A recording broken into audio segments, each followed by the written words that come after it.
Hello, everybody, and welcome back to another stupendous, or should I say, marvelous episode of the best darn show on the internet. This show, the Oversharing Show. You know the show. You're listening. You're watching. Thank you. We're so excited to have each and every one of you that's here listening and watching and participating. Uh, we always say usually toward the end, but this week, I want to say it toward the front. I want to express all my gratitude to everybody who can hear my voice right now. It does mean a lot to us that you check it out, even if just for a little bit, and then you get bored and you turn it off. It's all right. Don't feel bad. We get it. Uh, you know, it's of nature, the nature of the beast, if you will. So it's fine. But if you get a little more out of it and listen all the way to the end, then thank you so much. Make sure you hit a thumbs up, subscribe, share it around, all that stuff. Anyway, Sharon, what's going on? How are you? I'm good. Awesome. Yeah, you look happy. I like Thank that you. shirt. Oh, really? We're both wearing like kind of like flower stuff. We didn't even plan that. Yeah, I never used to really wear like Hawaiian looking stuff, like, Hawaiian shirt. But it's a linen one and I saw it a couple years back. I think I've had this shirt for a little while. And I thought, why not? I like linen and I never tried wearing much in the way of Hawaiian shirts, so I'll give it a shot. And here I am, wearing Hawaiian shirts like I never did before. Might as well break a I'm Hawaiian branching shirt out in pattern. my clothing a little. Yeah, linen is amazing. I love linen. So Me just too. talking about that. Me too. Cool. I was gonna say something. I don't remember. Anyway, I do have a quote though, and I hope I remember more to give the great gratitude in the beginning of the episode because then, if anyone tunes in, they get to hear it right away, and then maybe we can guilt them into listening longer. No, I'm just kidding. Oof. All right, everybody. Today's quote was inspired by the lovely love of my life, Elizabeth. She read this to me and it kind of blew my mind, and I knew it was perfect for our show and our audience. It's a poem by Charles Bukowski, and it says, "Nobody can save you but yourself." So I'm just going to say that's how it starts, and that's immediately how I knew I was going to love it. Nobody can save you but yourself. You will be put again and again into nearly impossible situations. They will attempt again and again through subterfuge, guise, and force to make you submit, quit, and or die quietly inside. Nobody can save you but yourself, and it will be easy enough to fail. So very easily, but don't. Just watch them, listen to them. Do you want to be like that? A faceless, mindless, heartless being? Do you want to experience death before death? Nobody can save you but yourself, and you're worth saving. It's a war not easily won, but if anything is worth winning, then this is it. Think about it. Think about saving yourself. So, you know, I really love this quote. It's pretty self-explanatory. The one thing I will say is when he's like, do you want to be like them, watch them, or also when he's saying they will attempt again and again through subterfuge and guise and force to make you submit and quit and all that stuff. You can also look at that as we've Your talked about this thoughts. a lot. Yeah, your inner thoughts, like the Satan within if there is a devil, he lives inside you, and it's just that voice that tempts you all the time. So, and it not only does it tempt you, sometimes it will, unfortunately, tell you how terrible you are and just try to like hammer you and hammer you down. And really, you're like a slave to it. So, this is kind of what he's talking about. And he's just putting it externally, pointing to other people because, yeah, if other people are submitting to the will of their demonic or whatever inner voice that's telling them to be a slave, they're going to try to get you to do it too because they want, everyone's doing it, man. It's that thing. So, but yeah, I really liked it. Self-explanatory and it's right up the oversharing alley, other than, we're not going to be trying to judge people out there. But sometimes if that's where you're at, that's fine. Look at them out there. They're silly.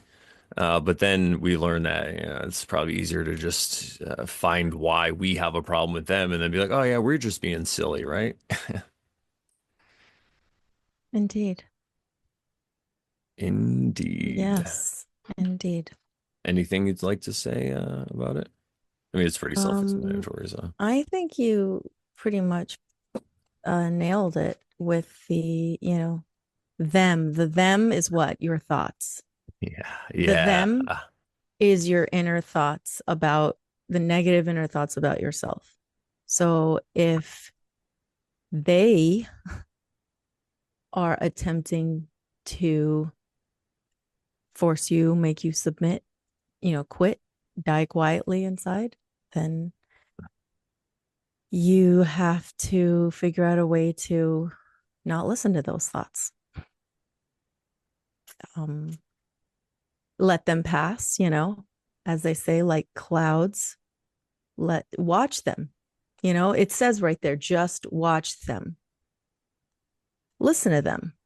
Do you want to be like that? Do you want to, you know, it says, Yeah. do you want to be what those thoughts are saying you are? Do you want to be a faceless, mindless, heartless being? Is that what you want to be? Are you allowing those thoughts to make you feel like that's what you are? That's not what you are. It's not what you want to be. So watch the thoughts, let them pass. They're just like clouds in the sky passing by. Yeah. So true. So true. So Well, great. I am pulling from the fairy tale tarot today, and we shall see what comes. The Princess of Pentacles. Ooh.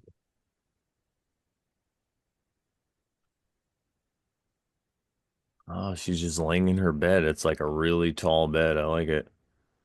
Yeah, and I wonder what fairy tale this is. We'll see in a second. But this probably corresponds to what, the Page of Pentacles? Princess, yeah. Let me see if I could find it. Yeah, so this guy is the Page of Pentacles here. I'll just put up the Rider or Waite Smith, I should say. Rider Waite Smith. Waite Smith deck. So, What are you waiting for? Put out your tarot deck. but yeah, that's the page of the Page of Pentacles. And I will read from the book which fairy tale this is. King, the prince, what is it? Princess of Pentacles? Yes, there it is. Oh, the Princess and the Pea. It's from the Danish culture. The keywords are honor, truth, material qualities of the earth element. Indeed, Oh, that's what pentacles are.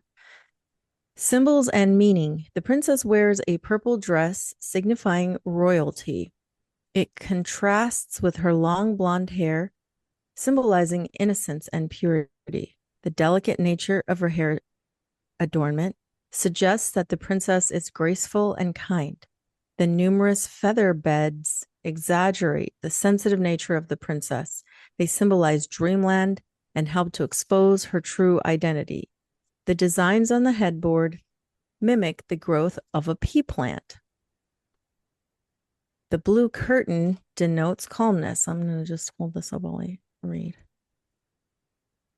The quilt is adorned with numerous spirals, stars, and shapes, bringing together layers of consciousness. Don't get too caught up in endless cycles of ambition and inner yearnings without pausing to enjoy simple pleasures that nurture the soul. It's important to recognize earthly delights as necessary, competent to well being. Oh, as a necessary component. I can't even read. It's oh. important to recognize earthly delights as a necessary component to well being. Sorry, it was No, it's long. sorry. I can relate. Okay, That's wow. a I cool guess I didn't card. realize that there was so many feather beds. Oh And then yeah. she has a quilt. And yeah, there you go. So the princess and the pea, that's where that comes from. I like that. And yeah, I mean, Don't get too caught up in endless cycles of ambition and inner yearning without pausing to enjoy simple pleasures that nurture the soul. Well, that's true. It's kind of like it reminds me of um what is it, that book that I said in the Bible where they talk about like life is what it is. So just enjoy, eating, drinking, and being merry. Like life is Party what it on. is. Yeah. Yeah. Party on, Wayne, and Party party on, on, Garth. Garth. Yeah. I'd totally be Garth. I yeah, no, I really like that theme. It rings very like or it was kind of lightly Taoist. It's like a light introduction to a Taoist idea, you know? It's like just go with the flow kind of. Yeah. It's cool. And it's really I like the omen in the card that you pulled, especially because you showed us this Page of Pentacles and the Rider Waite. And the reason it's called the Rider Waite is because everyone's like, where's this? They thought the deck was going to come out and they gotta wait for it. And they waited so long. They're like, we're going to name it the Rider Waite. No, I don't know. But he's holding that pentacle up on the left, stage left. Or and you see him holding up, and it's like the gold that he found. So could that be an alchemist right as he figures it out and he creates gold, and then the rest of the cards are him putting that stuff into action and use in his everyday life, you know? That's one way to look at it. So I like that, and we'll see if it Applies to corresponds the in how it yeah. corresponds, yeah, with the reading that we're going to get into. And this week we'll probably get to the reading a little shorter. Last week we did some classic over Sharon for a while, and shout out if there's any new listeners out there. I spread the podcast around this weekend, so if there's anyone listening, shout out, let us know, comment, let us know how you heard of us. If you saw me at a wedding, you're like, who's this crazy guy that looked like he died for my sins? Yeah, shout out to you. We love having you. Thank you so much for being here. And all right, yeah, so great card. Yeah, what do you think? Anything you want to talk about before we dive in this week, or what are you thinking? Um, I was just trying to think of any correspondences I can see with this page or princess. Oh And yeah, yeah, like just thinking about the shepherd boy in the story and how, yeah, he has a personal legend to follow, but he has to stop and smell the flowers too. You know, he was delayed at least already by a good year, maybe. I can't even remember how many it's been for him that he's been, working at the crystal shop and doing all this stuff. And now he's on his journey in the desert.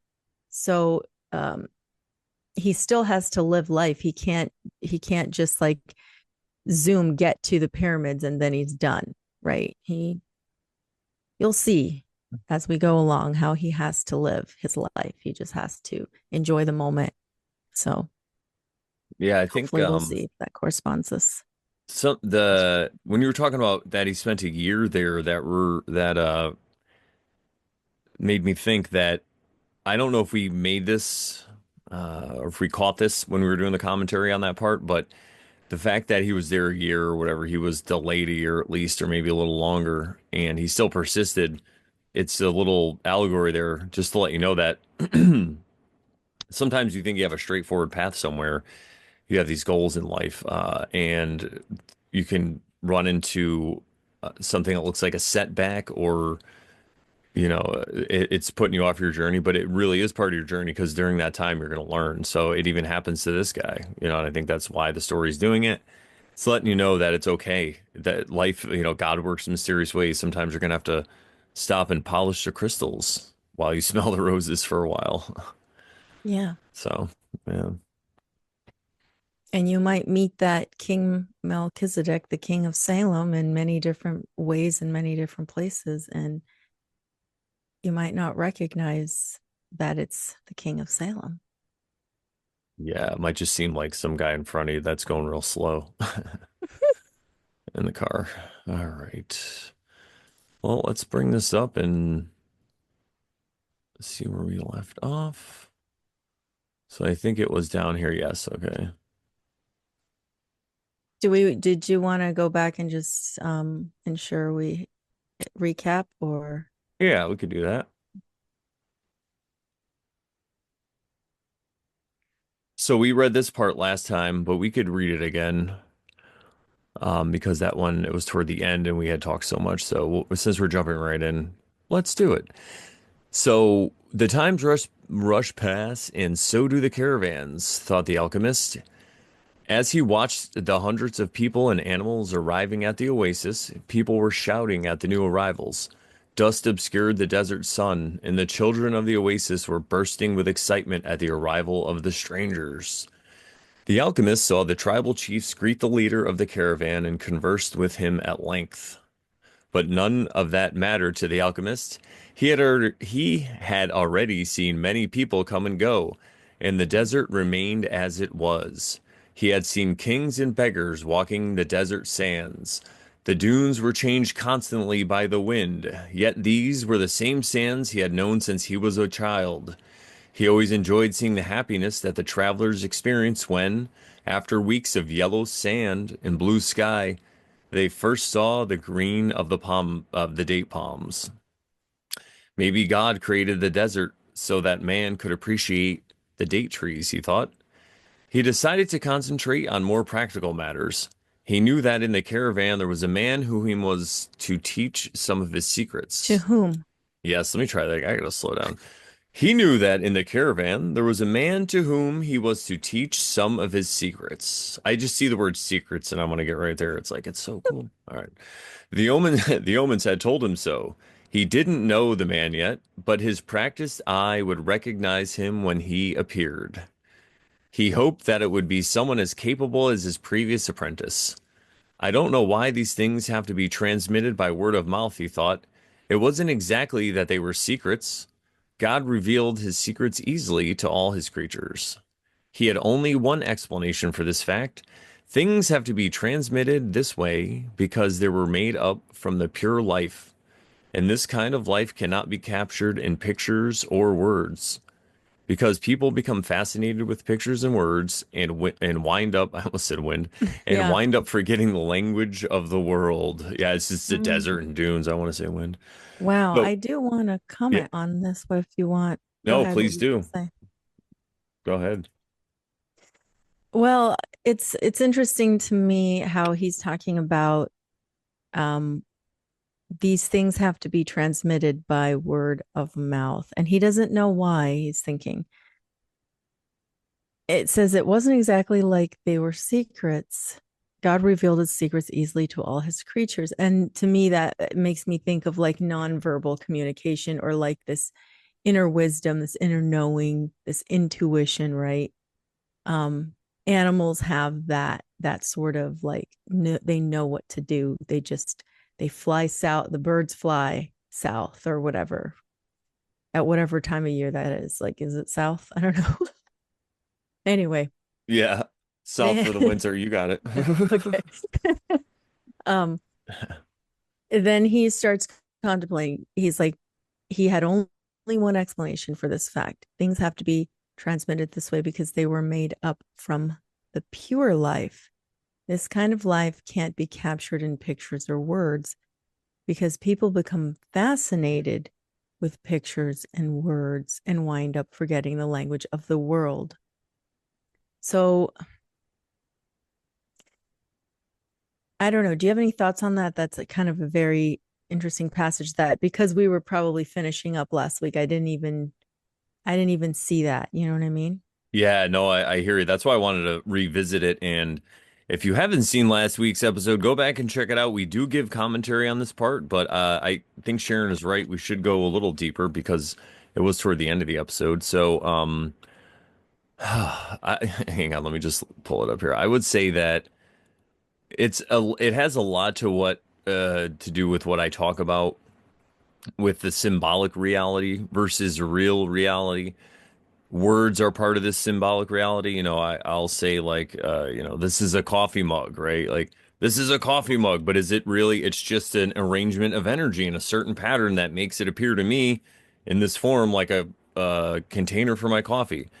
And that's what we label it. So that's symbolic. But in reality, like I said, it's just an arrangement of energy, right? If you take a microscope and zoom in on it, you're not going to see anything It could also be real. a water cup or a teacup. Yeah. Oh, and that's the other thing too. It could be defined by other people in several different ways. So because, and that's the problem with symbolic reality. Not exactly the problem. If you're aware of it, it's no problem at all because then you don't have to take things personally when You people are know speaking. it's nuanced.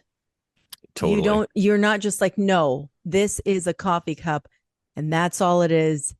And by gosh darn it, no one can call it anything else. And if you don't get down on your knees and praise this coffee cup the way I say, I'm sending Yeah. you to hell. Yeah, that's what we're talking about because in the that only exists in the symbolic, and I think what happens is people just get confused because it's okay to be in symbolic and use the symbolic reality and communicate to people and say, "Hey, you're stepping on my foot. That hurts," you know? But it's good to remember that that's not all there is. There's more. You could just be in awe of the wonder. You can meditate and think about these things. And I think the way it fits in the story so well is that the alchemist is basically living in a place where that's how he lives all day. He's technically like more, he fits into this realm more like an animal fits in that way. But the trick of it is, though, he had to choose to do that. That's the thing. So, people, humans, men and women, if you will, we could choose if we want to act like a child or like an adult, like we could choose our behavior really at the end of the day, right?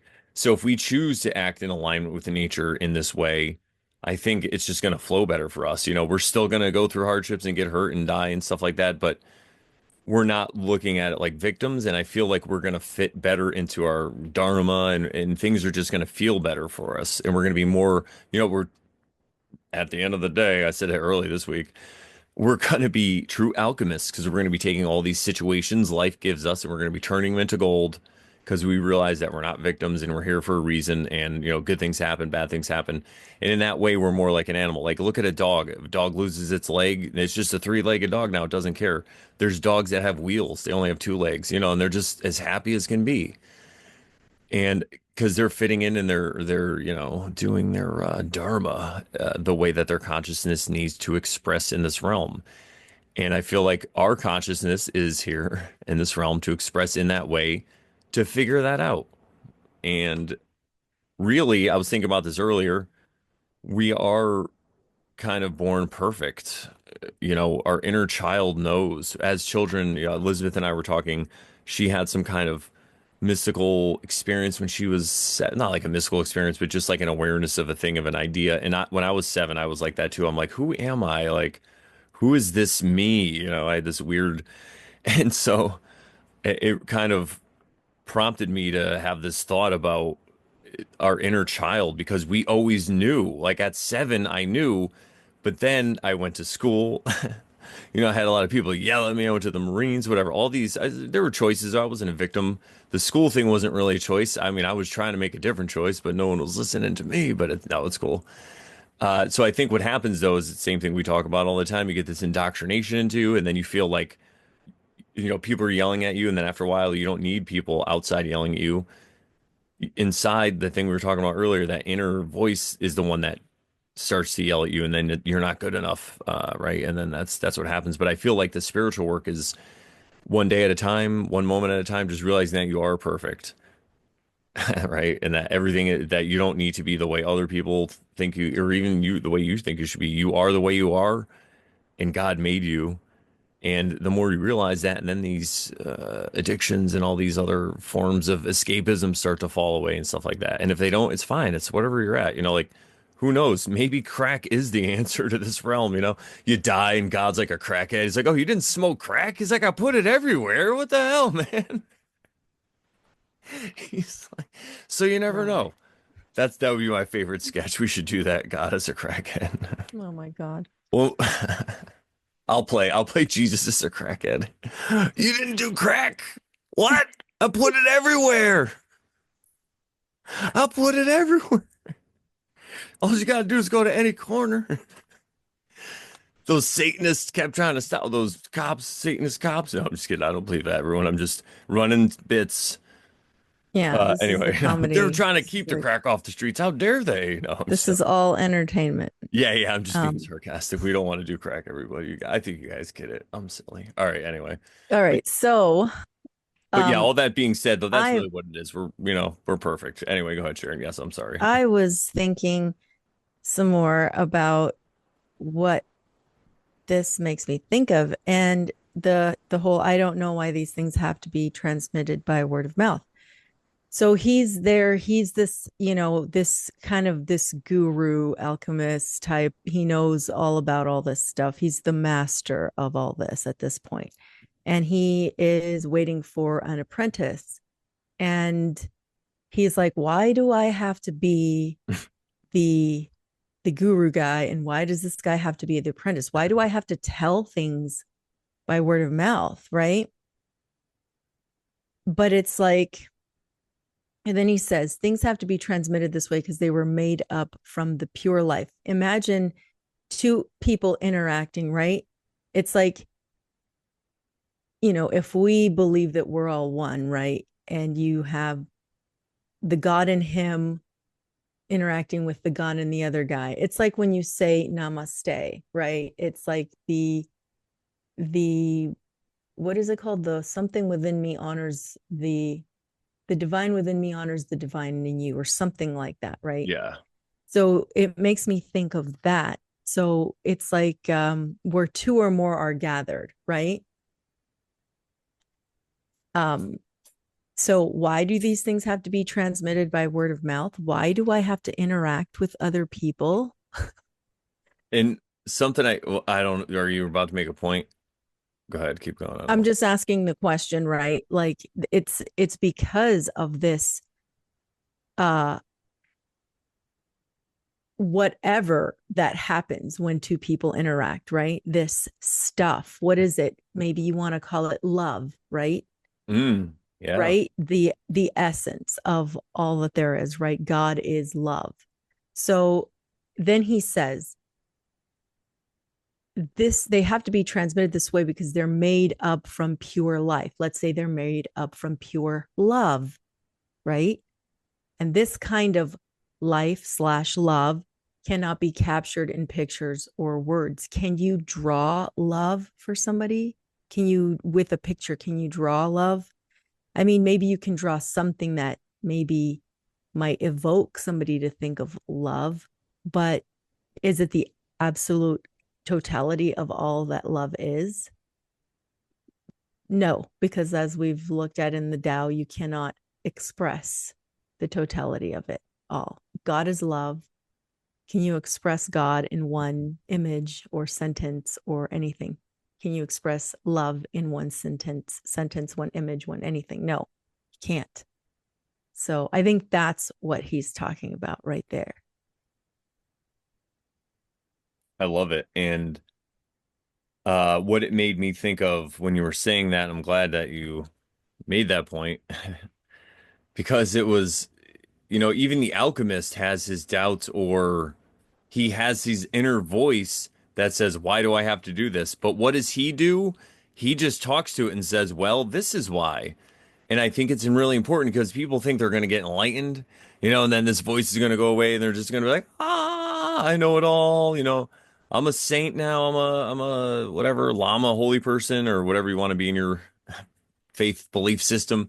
I've attained it. I'm good. No, I think as long as you're in this realm, even remember, guys, even JC, Jesus Christ, was tempted by the devil, in the desert. So this is the Even Buddha, alchemist being kind of tempted here to go into like despair because he probably just wants to hang out in his labs all day and not talk to like the profane people, like he's kind of a hermit.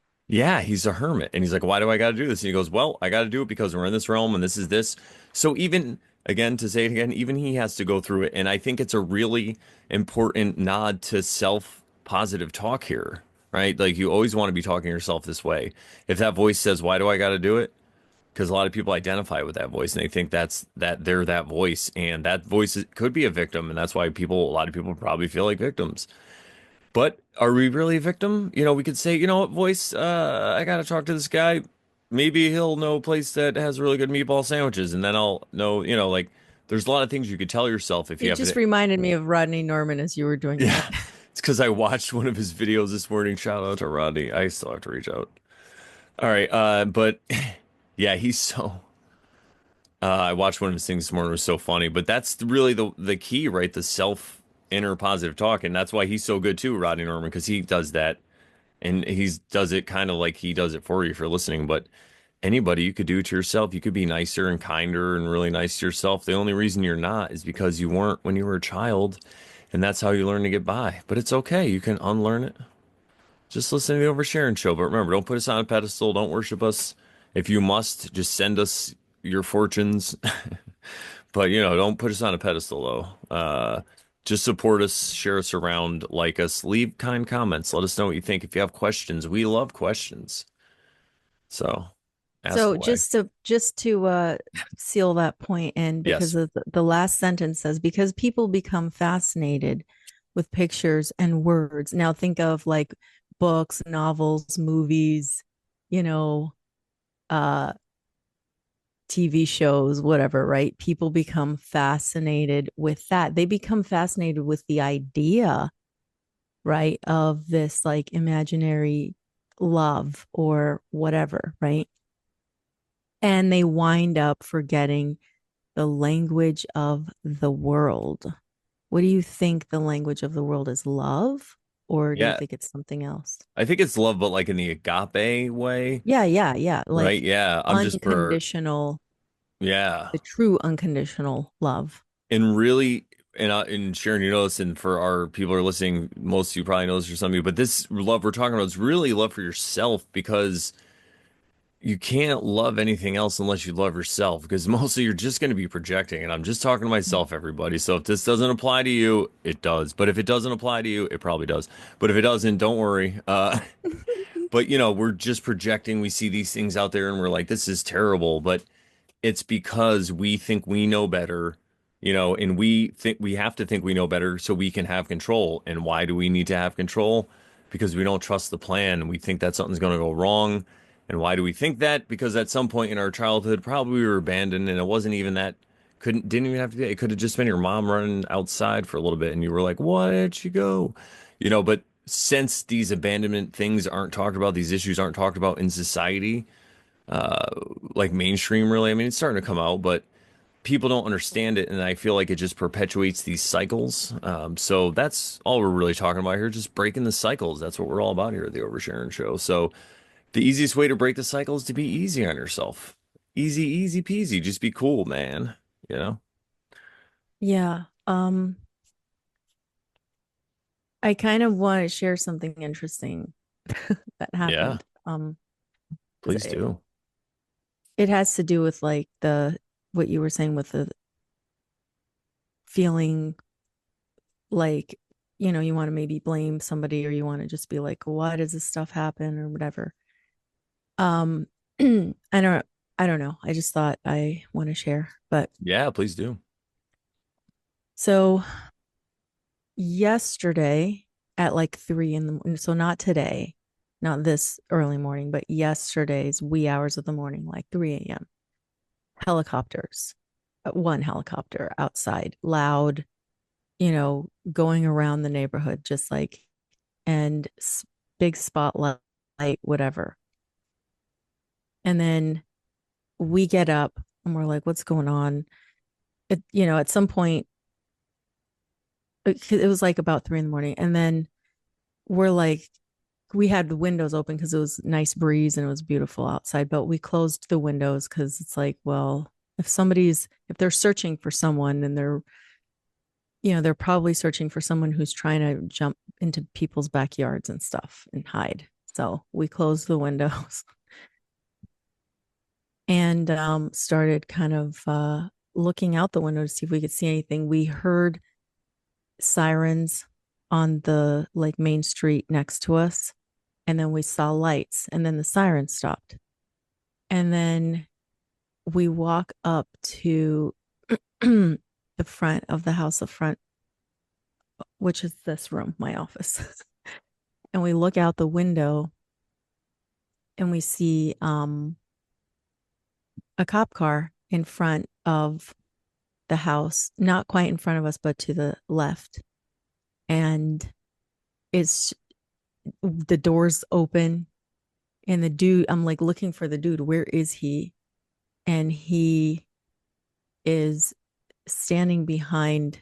I see him standing behind the SUV, and I'm like, what's he doing? And then he's like peeking, like to see. He's peeking down the street right here to see if he could see anything, I guess. And I'm like, what's he doing? I look down to see if he's like grabbing his gun or something. I'm like, what is he? I don't know what he's doing. And then I see skin, and then he's shaking whatever he's shaking, his skin, and I'm like, oh, he's taking a piss. I'm like, why is he freaking taking a piss behind the freaking SUV at 3 in the fucking morning? A cop? Anyway, yeah, To protect and serve and sometimes pee in your street. yeah. I'm like, are you freaking serious? Cody's standing next to me, but he can't see that. Maybe he couldn't see that angle or whatever, and he didn't have his glasses on, so he couldn't really see. I mean, they were chasing the bad guys. There's no time to hit the bathroom, you know? I guess there was no time to hit the bathroom, so he had to go somewhere. Good for him. Um, He's dedicated. yeah, but I was I was kind of like, well, what is going on? He seems nonchalant too at the same time. So I'm just like, is this real? Is he not worried about anything, I guess? Like if you could just like pee, like are you worried? You No, know what you're I mean? gonna I don't get, know.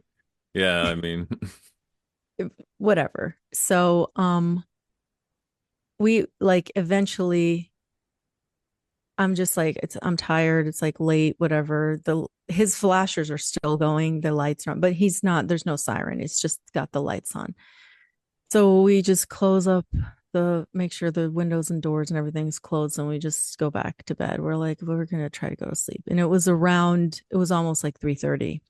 3:33. So um I get in bed and I'm just like, okay. And prior to getting out of bed, because I'd heard the helicopter going before a while before I got out of bed, I tried to like imagine this like, you know, like in my head, I think of like a pyramid of protection over myself, Yeah. over my home, whatever. I just like imagine that. A great pyramid of A protection. great pyramid of protection.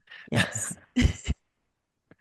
And I did that prior to getting up, but then I got up and did all that stuff. And I was kind of like in my head, I was like, this, if they're going to catch somebody, they're going to catch them and it's going to be quick and, whatever, it's going to be done. We're going to be safe. Everything's going to be okay. And then, so anyway, I thought that before I got out of bed. Then I got out of bed and we looked out the window and all that stuff. And then we came back to bed. When I got back in bed, I'm like, this is still going on. I'm like, okay, I'm just going to go back to imagining my pyramid of protection over the house. And then I was like, you know what? Maybe I should do something else because that clearly didn't really help, didn't really do much or whatever, right? It took a while. So I was like, you know what? I'm, what can I do? I can't do anything. I cannot do anything. All I can do is give it to God. That's all I can do. And I imagined myself like taking whatever, my worries or my whatevers, and like raising them up and like giving them to God, to the universe, to my higher self, to whoever, the guides, whatever. I just imagined that. And I kid you not. I kid you not, it wasn't like seconds later that Cody's like, the cops must have left. The flashers are gone, and the helicopter left too. Like the helicopter sound was gone. I was like, holy smokes. Maybe him peeing was the all clear signal. He was like, all clear. Or he's like, oh, Maybe. oh, this is more Oh, than they peeing. found they found him. I can pee now. Yeah. Or he was peeing and he's like, oh, this is more than just a number one. I gotta go to the station. No. Quick, hit the sirens. It's an emergency, like in school. They're like, if it's a bathroom emergency. It's like, isn't every fucking bathroom experience like kind of an emergency? Oh my God. Anyway, So I just yeah. casually have to pee, teacher. Do you mind if I go cash? Anyway, sorry, go ahead. So so the thing was I was like, wow, all I have to do is just let it go. Give it up to God and just let it go, right? Yeah. Um Interestingly enough, uh the next day we were yesterday, not the next day, then hours later, A few hours hours later. later, we're trying to look up what happened, and Cody found some stuff that was like on Reddit that was like, oh, they were maybe it was a drill. And then people are like, no, that wasn't a drill. And I'm like, well, it seems like a friggin' drill to me if the guy just sits out there and, he's okay to take a piss. Like he might as well just be like, he's like, oh, I'm just chilling. I'm just making sure no one can see me pee. I'll pee and then everything's good. And then I'll just be on my way. You know what I mean?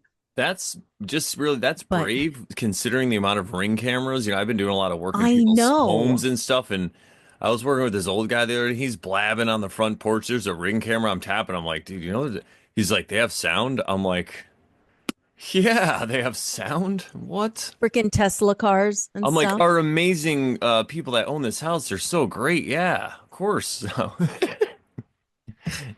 are amazing people that own this house. Yeah. Yeah. Okay. So later on yesterday, it was like almost evening at this point now. I'd contacted a couple neighbors. One of my neighbors actually asked if we had experienced what, like if we'd heard everything and seen that there were cops and stuff. They apparently, I don't know, they didn't say if they saw what I saw, but they did see that there was a cop car and a cop, but I don't know if they saw him pee like I did. Did you let Reddit know? No, I didn't. That's right. We let And YouTube know. Ha. um, but anyway, my neighbor ended up telling me that she found some stuff on Facebook saying that it was basically a carjacking and they ended up in our neighborhood somehow. And because we're right near a highway, I'm guessing that's why. I don't know the details, but apparently they were jumping, these kids or whatever were Uh, jumping, people's yards, backyards, and trying to hide. But apparently, the helicopter spotlight found them. oh, really? I'm It well, I'm worked? guessing because how else? I don't know. Oh, Unless, yeah. I mean, maybe even like the neighbors were like calling and like, hey, someone's in my backyard or something. That Yeah, too. it's from the But sky, especially there. It's not like there's woods to hide in, right? I mean, no, no. yeah, I mean, they were trying to like run out into there's a park nearby, a little park, but it's like there's really just bushes to hide in. There's like nothing yeah. really. So but I think that's where they were trying to, but they ended up jumping someone's yard and then that's where they got caught. And I think someone on Facebook said that by 4:15 they were like, done. They had Good. like, yeah, but I'm just like it was 3:30 when I heard them leave. Yeah. Or actually I think it was the funny part. I think it was 3:33. Yeah, I was saying that. Of course it was. Yeah.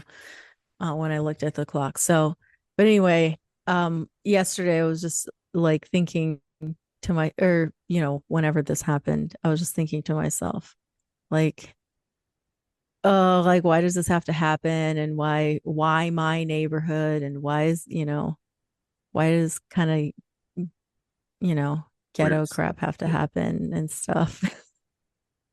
But, I just have to give it to God.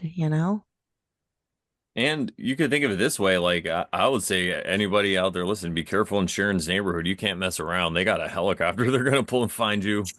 So you're super safe. If anything ever happens, they'll just bring the helicopter over. Yeah, and there was a cop in front of my yard. I mean, mind you, he was taking a piss, Yeah, but he was he probably peeing. could have. There's a cop peeing at 3:33 in the morning in front of Sharon's house as the helicopter was, yeah, looking for a carjack suspect. But yeah, there you go. So you don't have to worry. They're gonna stay away from that area now. The cop, that's what he was doing. He was marking his territory. They like caught the guy and he's like, all right, now you got to piss here. All right, we got him. Ah, Yay. All right, let's get into this story. I interesting. liked her. That was a good story though. Interesting stuff that happens. All these omens, helicopters, and hmm. Yeah, who knows what all these things mean, but Let us know what you think in the chat or the comments. Okay. So now we're switching perspectives back to the shepherd boy. The boy couldn't believe what he was seeing. The oasis, rather than being just a well surrounded by a few palm trees, as he had seen once in a geography book, was much larger than many towns back in Spain. There were 300 wells, 50,000 date trees, and hmm. innumerable colored tents spread among them. It looks like 1,001 nights, said the Englishman, impatient to meet with the alchemist. They were exactly right. He's impatient. They were surrounded by children, curious to look at the animals and people that were arriving. The men of the oasis wanted to know if they had seen any fighting, and the women competed with one another for access to the cloth and precious stones bought by the merchants. And Brandon was also fighting. Brought. Oh, sorry, yeah, brought by the merchants. Brandon was fighting and competing for the precious stones. Sorry, no. The silence of the desert was a distant dream. The travelers in the caravan were talking incessantly, laughing and shouting as if they had emerged from the spiritual world and found themselves once again in the world of the people. They were relieved and happy. We could talk about that because this continues last week when we were talking about how they were all worried. But remember, the driver, if you guys remember from last week, the one who's leading the caravan wasn't worried. He was like, whatever happens, happens. If I die, I die. What do you want me to do? And it's interesting to see the normal people now back to normal. And it's this contrast. If you're somebody who's looking at practicing alchemy and self-work, you could see how you're different from the crowd. But again, it doesn't mean you have to say you're better than them. That's probably what happens first. You're like, we're better. And then you realize everyone's perfect. But it's good to be aware of these flows because then you don't get caught in them, in these patterns and cycles, or you don't have something bad happen to you as a result of everyone freaking out and like stampeding you or whatever. So, Yeah, I noticed that these travelers, it says they were leaving this like silent desert, this distant dream of the silent desert. And now they're back to like, oh, we can talk, we don't have to be quiet. We're okay, we're in the safe place and everything's okay. Let's see, as they had emerged from the spiritual world and found themselves once again in the world of people. That's interesting. From the spiritual world. I wonder why he said that. it feels like the desert, like Yeah, right? It's like yeah. Dune when they say it's like the world, the spiritual world. It also reminds me of like crossing the river Styx Mm, or the Egyptian thing when they go into the underworld. It's that similar, yeah. it's like a dark night of the soul kind of. So all these people went through this dark night of the soul in different ways, or just this time that was supposed to be bad, but the camel driver was fine. The little shepherd boy ended up being fine because of it, but everybody else, again, like they're just tossed about on the waves. Hmm. Yep. All You right. keep reading? Yeah. You want to read a little bit? My voice is getting a little scratchy, so Sure, I can read. okay. It's they had been taking right Yep. there. Hmm. They had been taking careful precautions in the desert, but the camel driver explained to the boy that oases were always considered to be neutral territories because the majority of the inhabitants were women and children. These were oases throughout, there were oases throughout the desert, but the tribesmen fought in the desert, leaving the oases as places of refuge. Well, what a concept, right? Yeah. With some difficulty, the leader of the caravan brought all his people together and gave them his instructions. The group was to remain there at the oasis until the conflict between the tribes was over. Since they were visitors, they would have to share living space with those who lived there and would be given the best accommodations. That was the law of hospitality. Then he asked that everyone, including his own sentinels, hand over their arms to the men appointed by the tribal chieftains. Those are the rules of war, the leader explained. The oases may not share shelter armies or troops. To the boy's surprise, the Englishman took a chrome-plated revolver out of his bag and gave it to the men who were collecting the arms. Why a revolver? He asked. It helped me to trust in people, the Englishman Uh, answered. Did you want to make a comment about that? I know that's just funny Okay. because it's like he could trust people more because he knows he can defend himself if they aren't trustworthy, if they end up being not trustworthy, Yeah, he true. could take more chances. It's kind of funny. Yeah. Meanwhile, the boy thought about his treasure. The closer he got to the realization of his dream, the more difficult things became. It seemed as if what the old king had called, quote, beginner's luck, unquote, were no longer functioning. In his pursuit of the dream, he was being constantly subjected to tests of his persistence and courage. So he could not be hasty nor impatient. If he pushed forward impulsively, he would fail to see the signs and omens left by God along his path. God placed him, God placed them along my path. He had surprised himself with the thought.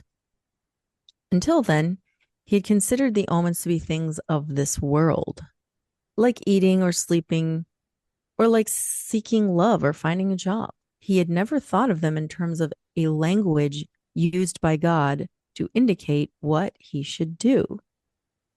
Don't be impatient, he repeated to himself. It's like the camel driver said, eat when it's time to eat and move along when it's time to move along. Wow, that kind of reminds me of the card we pulled, right? Yeah. And also, excuse me. Whew, I almost had a little bit of also, it's another example of positive self-talk going on here. And nobody ever says to them that you should do it. They're just doing it in the book. Because if you tell somebody to do something, they're not going to want to do it. So you know what? Don't do it, everybody. I just wanted to point out the example of them using self-talk. That's all. Okay.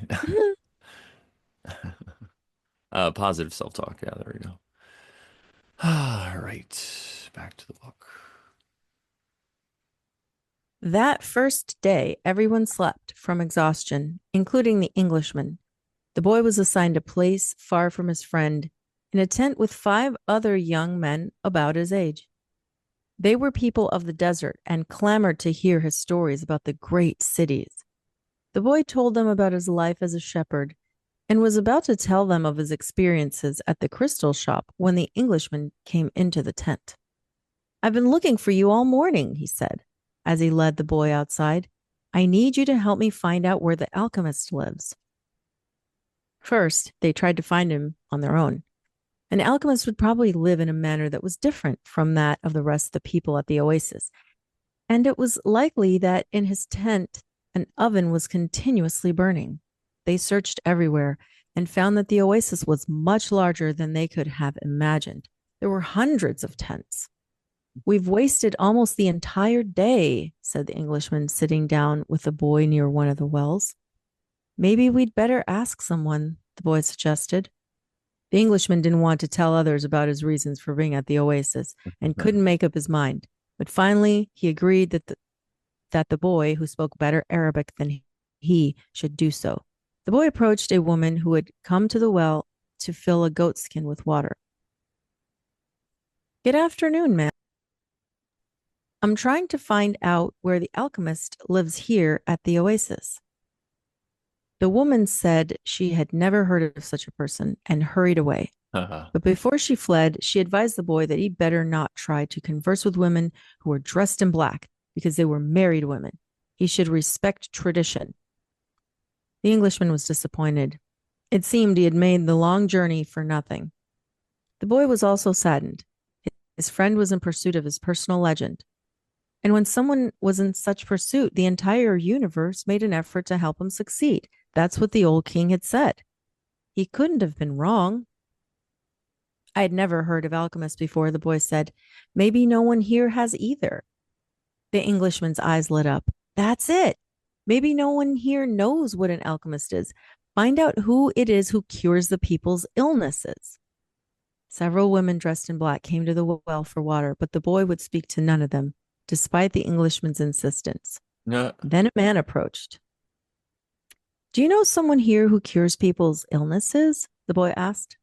Allah cures our illnesses. And clearly frightened of the strangers, you're looking for witch doctors. He spoke from verses from the Quran and moved on. Another man appeared. He was older and was carrying a small bucket. The boy repeated his question. Why do you want to find that sort of person? The Arab asked. Because my friend here has traveled for many months in order to meet with him, the boy said. If such a man is here at the oasis, he must be the very powerful one, said the old man after thinking for a few moments. Not even the tribal chieftains are able to see him when they want to, only when he consents. No. Wait for the end of the war, then leave with a caravan. Don't try to enter into the life of the oasis, he said, and walked away. But the Englishman was exultant. They were on the right track. Finally, a young woman approached who was not dressed in black. She had a vessel on her shoulder, and her head was covered by a veil, but her face was uncovered. The boy approached her to ask about the alchemist. At that moment, it seemed to him that time stood still, and the soul of the world surged within him. When he looked into her dark eyes and saw that her lips were poised between a laugh and silence, he learned the most important part of the language that all the world spoke, the language that everyone on earth was capable of understanding in their heart. It was love. Damn, dude, I didn't remember this part. So when I was speaking earlier, it was not because I remembered this at all. Oh, wow. Yeah, I kind of forgot it too. That's right. And it's funny because they had that other woman, the merchants or the merchant's daughter or whatever, but baker's daughter or whatever, from the beginning of the book. And it's funny that this is so he must have just had like an infatuation with that woman. He like now he met this one and he's like, oh, this is what real love is. Yeah. That's cool. Yeah. Something older than humanity, more ancient than the desert. Something that exerted the same force whenever two pairs of eyes met, as had theirs here at the well. She smiled, and that was certainly an omen, the omen he had been awaiting without even knowing he was for all his life. The omen he had sought to find with his sheep and in his books, in the crystals and in the silence of the desert. It was the pure language of the world. It required no explanation, just as the universe needs none as it travels through endless time. Dude. Exactly. What the boy felt at that moment was that he was in the presence of the only woman in his life, and that, with no need for words, she recognized the same thing. He was more certain of it than of anything in the world. He had been told by his parents and grandparents that he must fall in love and really know a person before becoming committed. But maybe people who felt that way had never learned the universal language. Because when you know that language, it's easy to understand that someone in the world awaits you, whether it's in the middle of the desert or in some great city. And when two such people encounter each other and their eyes meet, the past and the future become unimportant. There is only that moment and the incredible certainty that everything under the sun has been written by one hand only. It is the hand that evokes love and creates a twin soul for every person in the world. Without such love, one's dreams would have no meaning. Yeah. Maktub, thought the boy. The Englishman shook the boy. Come on, ask her. Hmm. The boy stepped closer to the girl, and when she smiled, he did the same. What's your name? He asked. Fatima, the girl said, averting her eyes. That's what some women in my country are called. It's the name of the prophet's daughter, Fatima said. The invaders carried the name everywhere. The beautiful girl spoke of the invaders with pride. Uh-huh. The Englishman prodded him. And the boy asked her about the man who This cured guy, people's. huh? It's like, chill out, bro. You know? Sorry. Yeah. And the boy asked her about the man who cured people's illnesses. That's the man who knows all the secrets of the world, she said. He communicates with the genies of the desert. The genies were the spirits of good and evil, and the girl pointed to the south, indicating that it was there the strange man lived. Then she filled her vessel with water and left. The Englishman vanished too, gone to find the alchemist. Ah. And the, and the boy sat there by the well for a long time, remembering that one day in Tarifa, the Levanter had brought to him the perfume of that woman, and realizing that he had loved her before he even knew she existed. He knew that his love for her would enable him to discover every treasure in the world. The next day, the boy returned to the well, hoping to see the girl. To his surprise, the Englishman was there, looking out at the desert. Wow, huh? That's really powerful stuff right there. So there's two ways you can look at it. Obviously, it's a beautiful love story, but it's also, this boy was on a journey to find himself, to find his what do they call it? Personal Personal legend. legend. And along it, he finds this woman who's a part of his personal legend to build his family. And it really is beautiful the way he's looking at it, how he's not looking at all the struggles in his life and all the hard times he has to go. He's not sitting there going, "Oh man," he's not sitting there telling her, "I'm from Spain. I came over here, I got robbed and all, No, he is in the moment. He sees this girl and he sees everything, even the bad things that happen to him, as the correct necessary path to get exactly there to her, falling in love before he even knew it. So, yeah. And he said, the past falls away and the future falls away. And there is only that present moment. He And when he he says makes the that future, connection. yes, exactly. And when he says the future falls away, it's because, like we always say here, the future isn't real. The future is a concept in our head we have that we're worried about or excited about or planning for. And when God comes in and smashes our plans away and something else happens, like here to the alchemist, what's he do? He just makes lemonade out of lemons. Excuse me. And I think that that's really the message here, it's like we can try to plan and have the future or worry about the past, but just let it all go and stay here in the present moment. Whatever the future is, you'll be there. It already happened. I was saying that today to Elizabeth about an event. I'm like, it already happened. It went by. It's great. Everybody had a good time. It already happened, so we might as well just enjoy it now. It's like when I used to go DJ weddings and I get nervous if it wasn't gonna right. What if I didn't do this right? And then everything went right, and it kept, I'd get nervous again, and the next wedding would go right, and after a while, I'm like, well, I killed all these other weddings. They went well or whatever.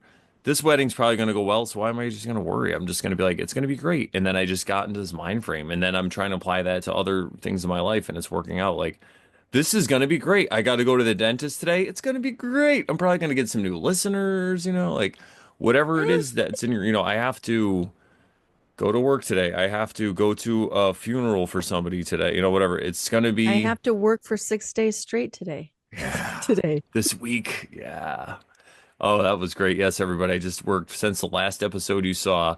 I had worked that Thursday and I've worked every day since, either doing DJing all day an event or like painting or moving things. So it's been great. And that's why I'm like so pumped today. I really feel like it's in alignment with the spring and the new life coming. So, Well, we have speaking of new life, there's a little nest, a dove's nest in one of our trees. And the little doves there every day. Cody checks up on her or him, um, guarding the eggs, probably. oh, Yeah. And then he saw another nest near our house or maybe even on our roof somewhere. um of these other different kind of birds guarding a nest. So oh, we shall see. We were in Baby a Boyd's. yeah, they're so cool. You watch them feed them and stuff. We were in the we were driving and we saw these deer. So we turned around and they were just near the road, really still eating. It was crazy. And so we went back the way we were going, and there was somebody following really close. So we just pulled into this little hiking parking lot that we know, and we were just hanging out there for a minute. And I heard something. So we had the windows down. I'm like, is that a coyote? Like, or is that a person? I don't know. And then a few minutes later, we just heard all this, yeah, like coyotes going crazy. And then it was like there was like Satan laughing in the middle of this. It was like, ha! It was like a human laugh. Coyote. I was like, this is amazing. We were sitting there. I'm like, yes. I felt like it was some kind of like, I don't know, and like leveling up or indoctrination or whatever. Because last time I heard that happens a couple years ago, and a lot of good things happened. So it was like a signaling of something great. But what were you gonna say though about the coyotes? Yeah. Yeah, coyotes do that. And when they do that, it's insane. They sound like a group of like teenagers screaming, like girl teenagers screaming. That's what it sounds like. It's insane. Yeah. Yeah, it was amazing to be among that.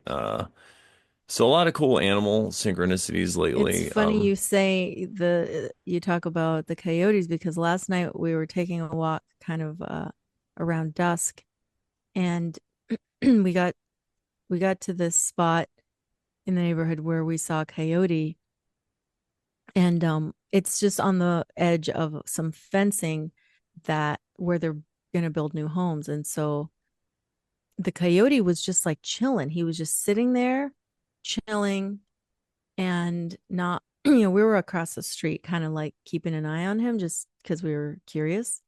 And he just sat there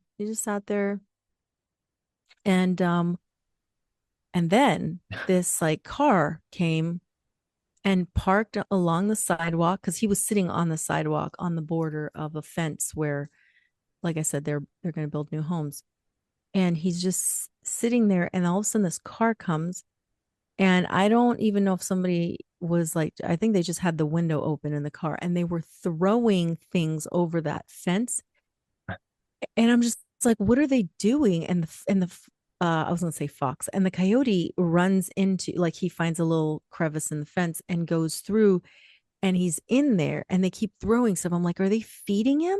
Are they like throwing Oh food? no. I'm like, what are they doing? It was so bizarre. I'm like, why are they doing this? This is so weird. And then finally he comes out of the little hole and actually the car had moved away a little. It had driven up. And then um yeah, the coyote comes out and he starts walking alongside the wall of some homes along the sidewalk, basically. And we're like, okay, now he's ready to leave, right? So we start walking away so that he can cross because we have a feeling he wants to cross the street to our side of the street and then walk back into like the foothills because that's where the mountains are. And so we're walking and we're walking away, we're keeping an eye on him. He does cross the street. He does do what we think he's going to do, but the car stays there. We're like, what's that fucking car doing there? And then it keeps like inching down the street, like along the sidewalk. We're like, what is it doing? And I was just very annoyed because I'm like, leave them alone. Like, you don't have to feed them. Like, why are you feeding wildlife? God feeds him. Didn't you read the I Bible? know. Like, what are you Yo, like? Are you gonna capture it and keep it as a pet? What are you doing? You that's know what I why, mean? I yeah, don't know what when they were. people feed coyotes, I'm like, they are so resourceful. Listen, the coyotes are fine. They figure it out. Okay. Go adopt a cat if you want to feed something or, but like the Yeah. coyotes, they're good. So we keep walking, right? And then I turn around and they're gone. I'm like, the people had left. And I'm just like, that's weird. But I noticed they were in this like little small kind of SUV type car. So we're walking, we cross the street. Now we're on the other side of the street where the coyote was, but clearly he's not there anymore. We're walking east. So then a car passes by and I'm like, that's the car. I think that's the car. And Cody's like, no, I don't think that was. I think it was a different car. And I'm like, well, it kind of looked like it, but I guess maybe it's not. as we look, it stops on the like on the other side of the street that we're approaching, and it's like just stop there, and I'm like, why is it stopping again? Is it trying to feed another coyote? Like, what's it doing? Like, does he do this every night, and so the coyote waits for him? Maybe the It coyote waits at a spot and waits until the car comes and feeds him. And then Cody's like, yeah, remember when we passed by there? We had seen a coyote just like chilling there one time. I was like, yeah, you're right. Last time where that car had parked the second time and stopped. I'm like, this is nuts. So yeah, I don't know what that car was doing, feeding these coyotes, but Yeah, he probably does it all the time. So the coyotes learn because I mean, they're so smart. They're they're like, free smart. food. Yeah. Okay. But then the problem, obviously, I'm sure everyone is aware of the coyotes lose their fear of humans. And when they meet a person that doesn't want to give them food, they're like, give me food. Yeah. So Well, what are you gonna do? see what At least in happens. Arizona, the coyotes are smaller. Here, they're coy dogs. They have like wolf blood. They're look like German Oh. shepherds Oh, almost. wow. Yeah, so but they're not really, they have attacked people before, but it's not an epidemic. I think it was some lady trying to feed one or something like that in a parking lot, Yeah, like see? Oh my Lord. so. They're usually smart enough. I've encountered them and they've always ran away from me. I followed one once in my truck in my neighborhood. I'm like, whoa, this is, and he ran down a driveway and just turned around and looked at me and was like, come on, keep coming. I was like, all right, have a good night. We carry a walking stick, so Me too, uh, or something like that. mhm. Cool. All right. Good. I like that story though. So, you have such an interesting life, and it's funny we both had coyote encounters in such different ways, but you Yeah. saw one, I heard one, and yours was like engineered by a person who's feeding coyotes. And the thing that I thought was like, I wonder if those coyotes were hunting the deer we just saw because they weren't too far away, and the deer were just silent. And they were sitting there right near the side of the road. All the cars were passing, but they were still in the woods. They were just like, something's going on. Mhm. Well, natural cycle of life. All right. Indeed. I know. I also was gonna say I like how the Englishman just vanishes here. He's just like I'm gone, right? Like he's so about his own thing, and I think it's funny because a lot of this stuff, waking up and starting to walk the spiritual path is really just the point at when you realize that you're not the center of the universe. It's not technically you, like your ego. That you don't have to have everything your way, right? When you make that realization that you could be okay, and sometimes it takes a while, and some of us are in the middle of it right now. But when you make that realization, that's the flip. That's when you wake up and you start to love others like yourself. And what that means, really, I was talking about it a little earlier, but also what that means to love others then once you love yourself, to, bring that idea a little further, it's to be okay with what other people want or what works out for them and just be Yes, just as that's the happy. unconditional love.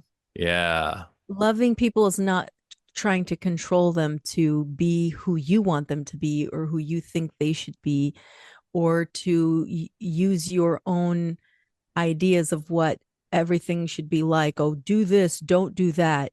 You know, why don't you just let them be who they're going to be? Why isn't that okay? And apply all those uh whatever you're putting on other people and you're judging them. Think if you're doing that in your life, are you projecting? Probably, but it's okay too, because remember, like we said earlier, once you figure out what you're doing, don't be hard on yourself. Be like, oh, I figured it out. You know what? I'm no longer in denial. Let's have a party. Go out and get some ice cream.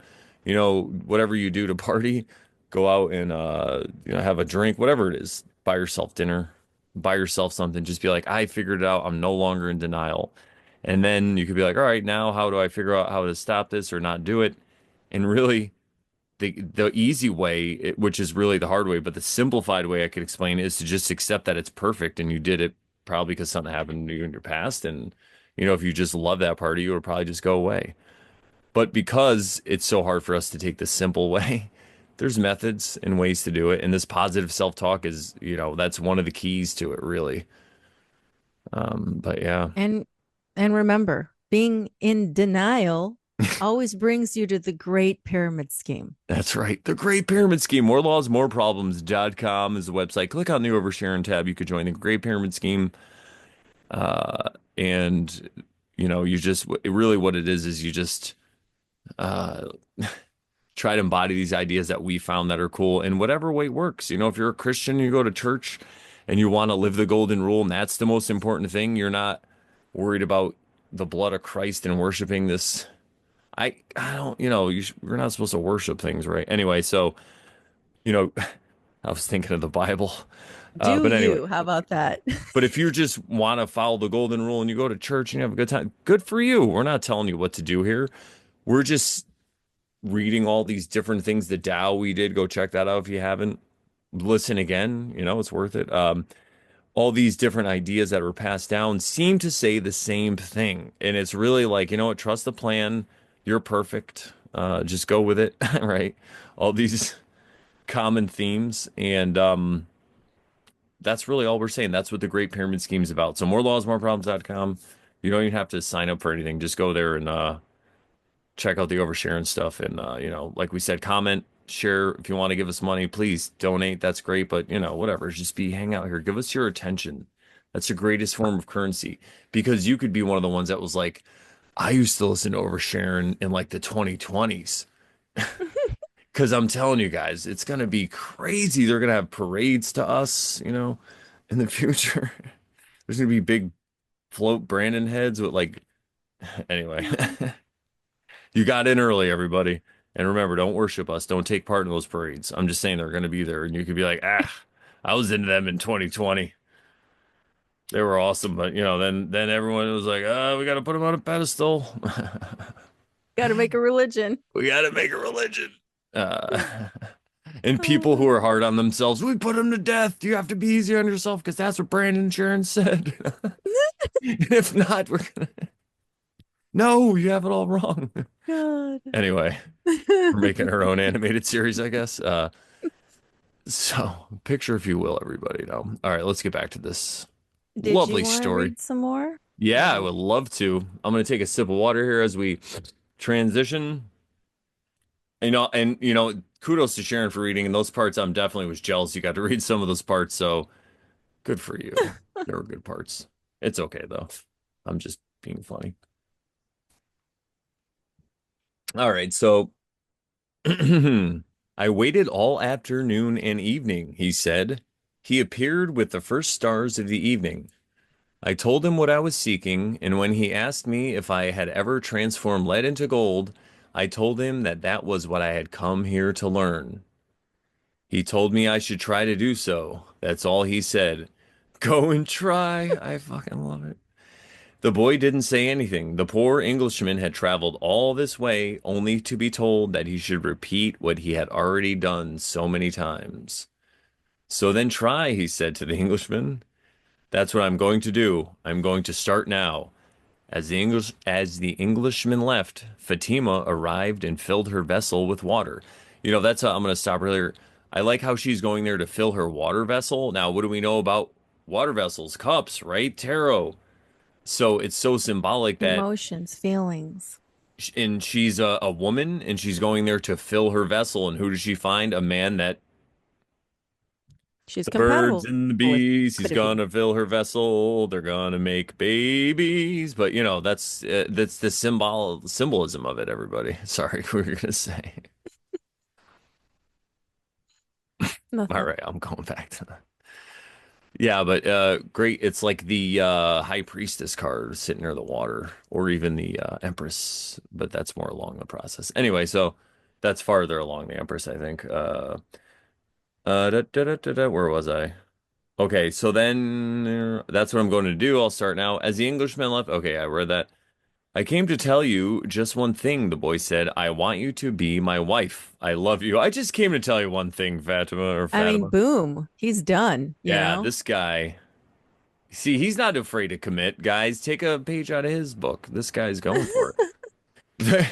The girl dropped the container. Okay, and the water spilled. So is there some symbolism there? Maybe it's all her previous emotions, right? The water that fell out was her old self. Dropped the container. Maybe she had a death. It broke, something cracked. It was like when we have a rock bottom, but it doesn't always have to be a bad thing. It could be a lovely thing like love, right? And her former self, who maybe thought she'd never find love and she's going to end up this old maid at the oasis getting water every day. I found a man. I can have kids and we can have a great life, So her whole old pattern just eroded.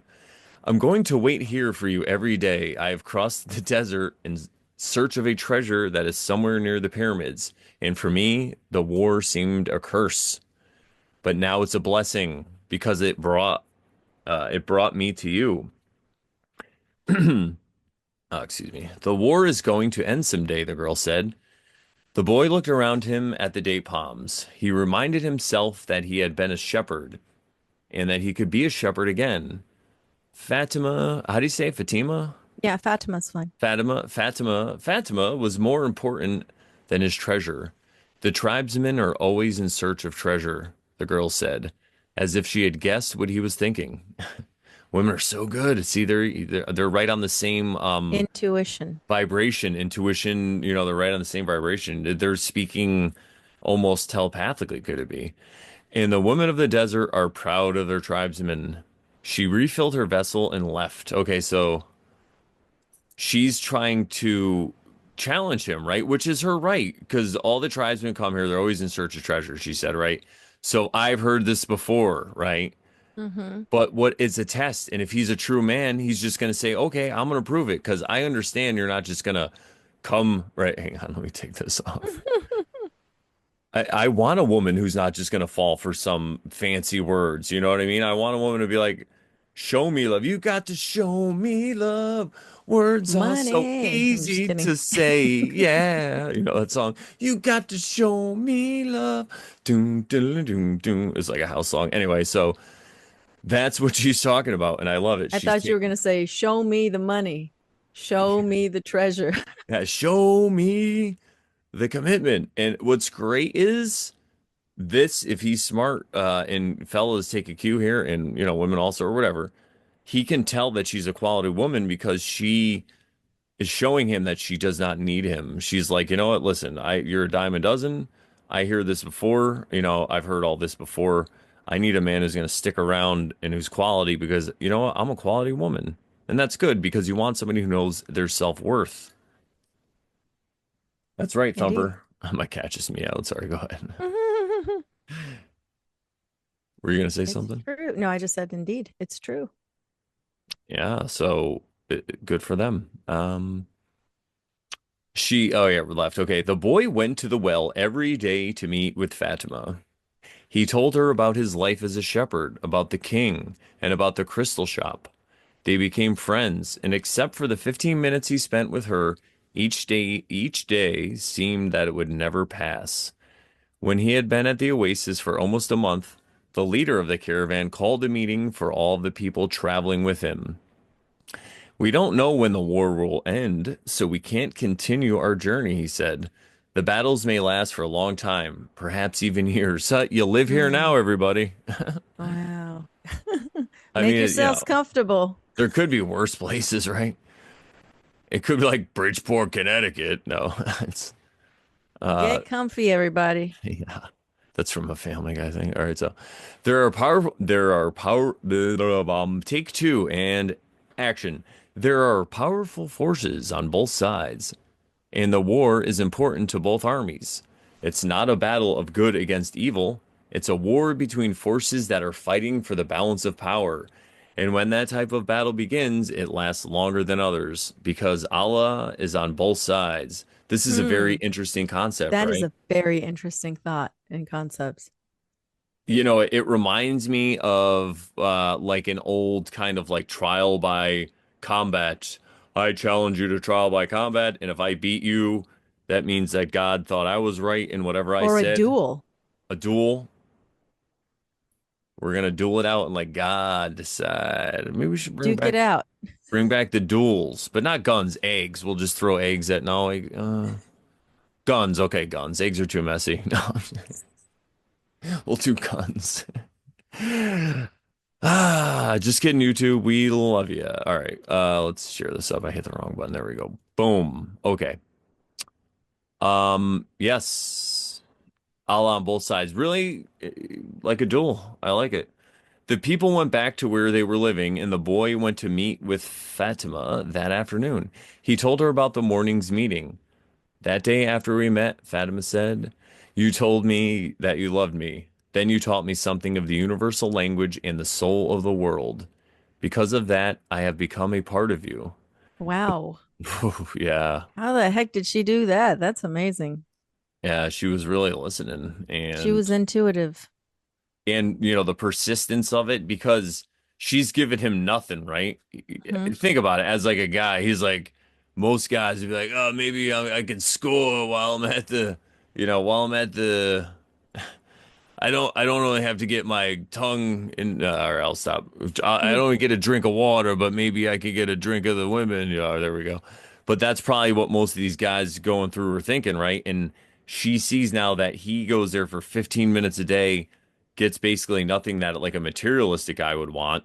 So he must be interested in something. He's very persistent about it, and he's just sharing his knowledge, and everything he's saying is just wooing her. She's like, wow, this kid's so smart. He's got his head on his shoulders. Like, he doesn't ever seem, she's probably thinking, even if subconsciously, she's like, if I had a kid with this guy, if something went wrong, it would be great. If we had a kid and there was some kind of setback, he would stick by my side and take care of our family. That's basically what he's showing her. And that's how he became part of her. He's consistent and he shows up Yeah, guys. So that's all you got to do. on time. And it doesn't mean you keep texting her every 5 minutes. That's not what we're talking about. No.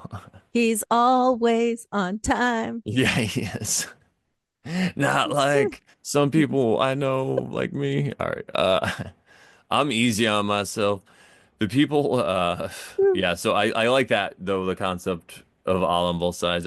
We already talked about that. Hang on.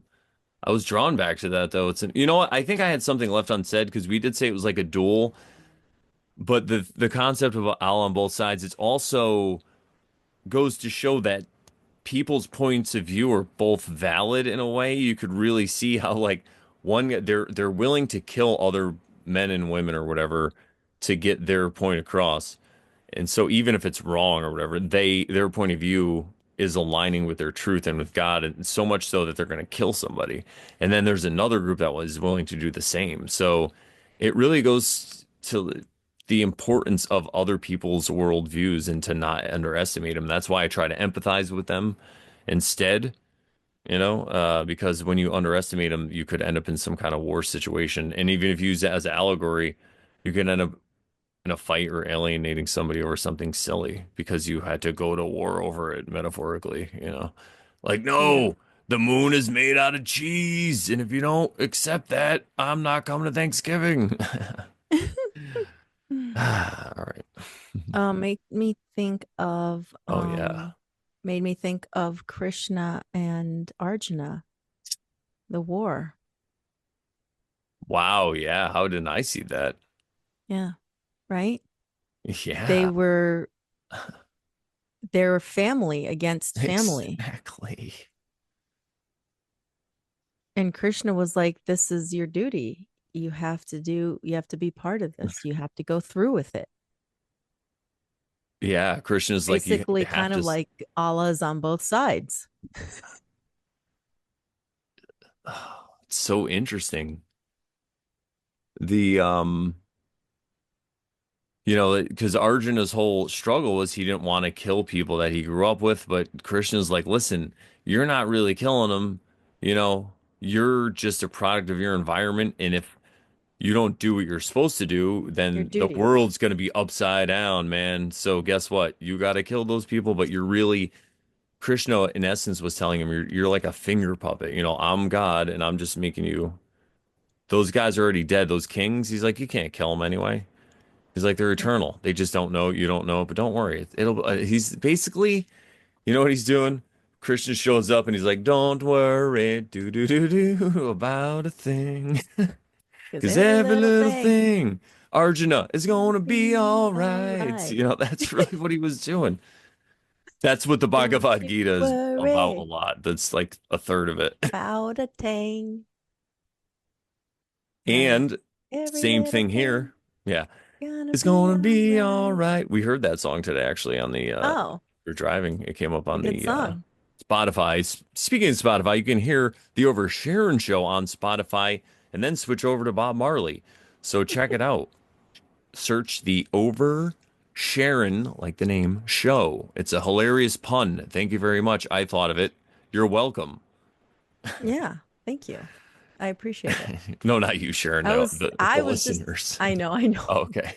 but I was just thinking about it yesterday. I mean, how I never really had a nickname because like it's I mean, very few nicknames for Sharon out Plus, there. But you give nicknames. Tell people that just in case I they give forgot. nicknames to people, but I never gave a nickname to myself.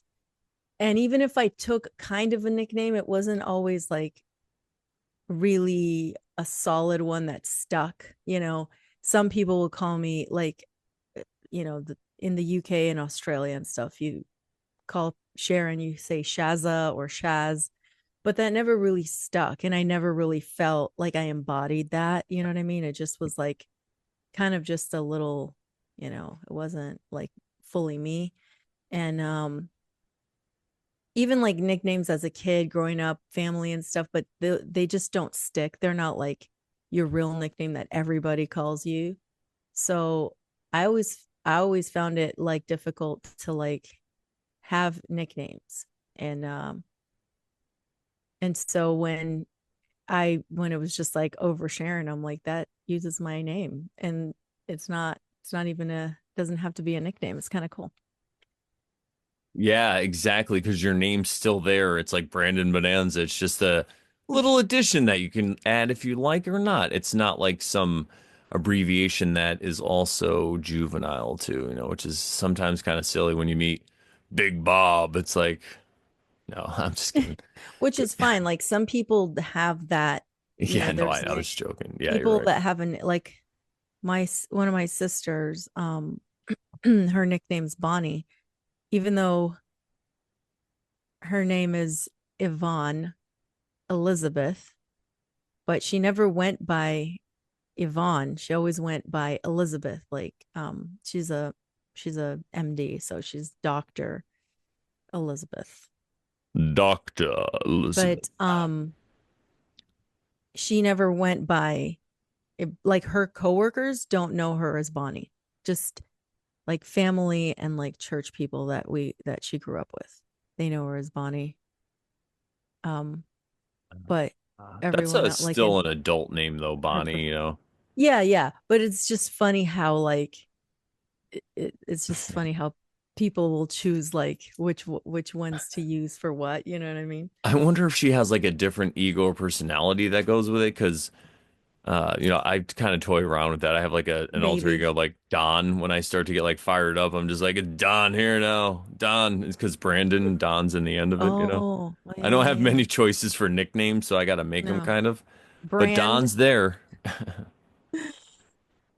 It's like my ultimate. If I became a mob boss, I'd be Don Brandon. Don Brand. Don Brandon. Yeah, Don Don Brand too. Brando. Yeah, or Nod Narb. That's what it is backwards. Nod Narb. Nondarb. Nod Narb. Say it right, Sharon. No, I'm just kidding. Nod Narb. Yes, Lord Nod Narb. No, I'm just kidding. That'd be a cool name for a character, Lord Nod Narb. Yeah, interesting. Yes, I am Lord Nod Narb, and I'm here. But I was just thinking Don like Don Juan, Yeah, like yeah, like Don Brandon. That's why like it's Don funny because Brando. it's yeah. Don Brando could be the Don Brando, but Don Brandon because it's redundant. Yeah. Hey, I'm Don Brandon. Get over here. I'm gonna put a horse head in your bed if you don't give me my money or whatever. Whatever they did. I don't know. I'm I gonna put a don't even hamster head in your remember the bed because story. we're low budget here. I get a hamster head in your bed or a rat. Well, I wouldn't kill a God. hamster. There's rats are cute. I wouldn't. Guys, this is Ew. jokes. Anyway, I mean, All right. So actually, Where we could were we? probably. What, Well, no, we got about 15 minutes to, yeah, let's continue a little more. I'm sorry. I thought it was later than it was. I was mistaken. Okay. Let's see. Yes, we need to get through this too because this part is really cool. So I've just read this, right? Because of that, I've become part of you and very moving. The boy, go ahead. Me? Oh You no, want I me to thought you were read? going to say something. I'm sorry. No, it's fine. The boy listened to the sound of her voice and thought it to be more beautiful than the sound of the wind in the day palms. I It's have very been, romantic. yeah, so this guy, Paulo, I bet he gets the women, huh? No, I'm sure. He probably has a lovely relationship. You could tell because he must have loved to know this unless he is just like has an old soul, and had like a Yeah, past life. Yeah. a romantic, helpless romantic, Yeah, hopeless, what do they call them? yeah. Well, yeah, exactly. Not even. I think that I'll just speak from my own experience, everybody. When saw myself more as perfect and was able to connect with people more on an intimate level or with a person. When I was able to connect with a group of people, though, when I was able to connect with the right person on an intimate level, and I'm not even talking about physically, just intimately with feelings and stuff like that. I feel like there was this hopeless romantic inside me all along that was able to then be free because of it. So it is like a hopeless romantic thing, but I feel like him writing this, he must have had, firsthand knowledge of beautiful love. So that's great. And he leads a guide for other people, which is great because what if you're not sure what true love looks like? You can get an idea here. It might not be what it looks like for you, but at least you can see a parallel story, you know? Yeah.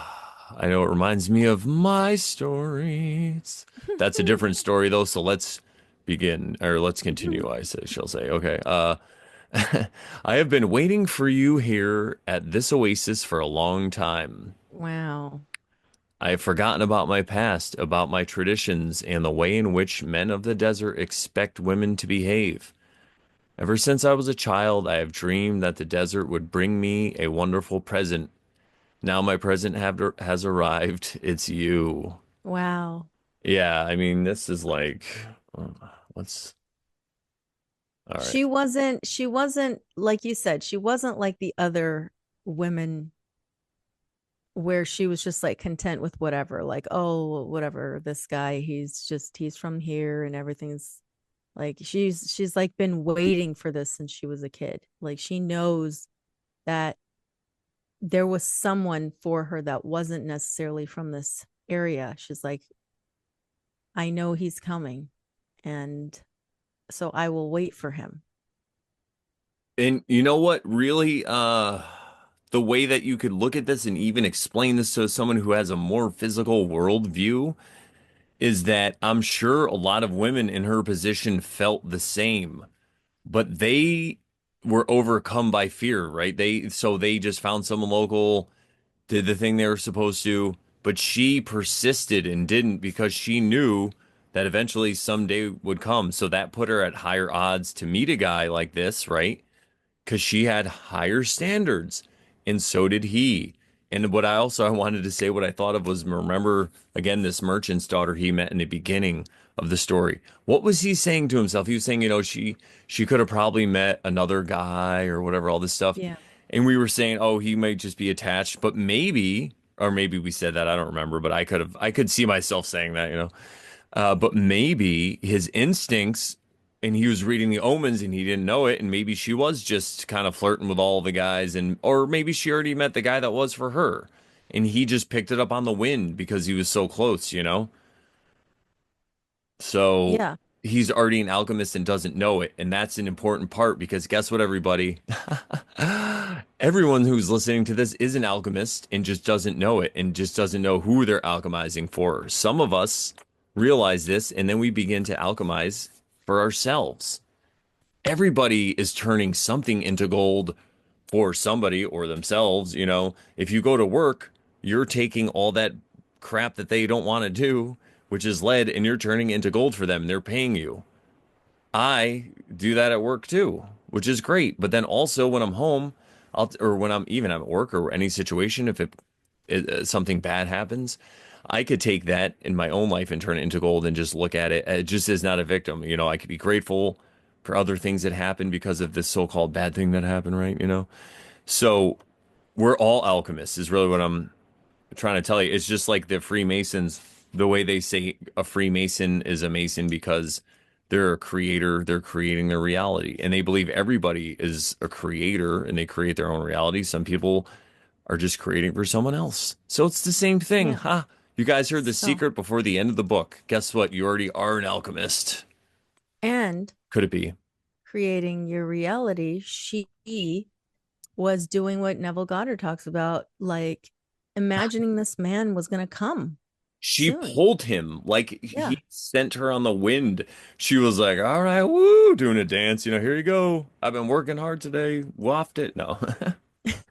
All right, that was a little too much. Sorry. I Yeah, get but caught she up, was, everybody.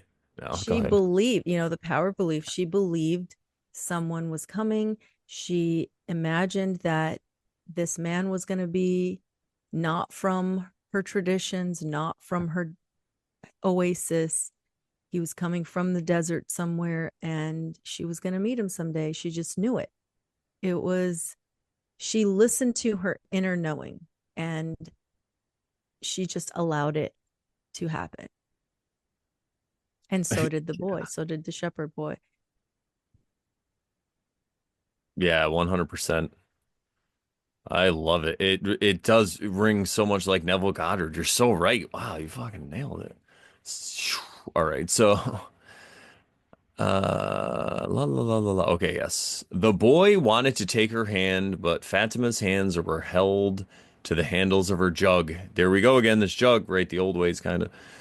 You have told me about your dreams, about the old king and your treasure. You've told me your omens, so now I fear nothing, because it was those omens that brought you to Hmm. me, and I am a part of your dream, a part of your personal legend, as you call it. That's why I want you to continue toward your goal. If you have to wait until the war is over, then wait. But if you have to go before then, go on in pursuit of your dream. The dunes are changed by the wind, but the desert never changes.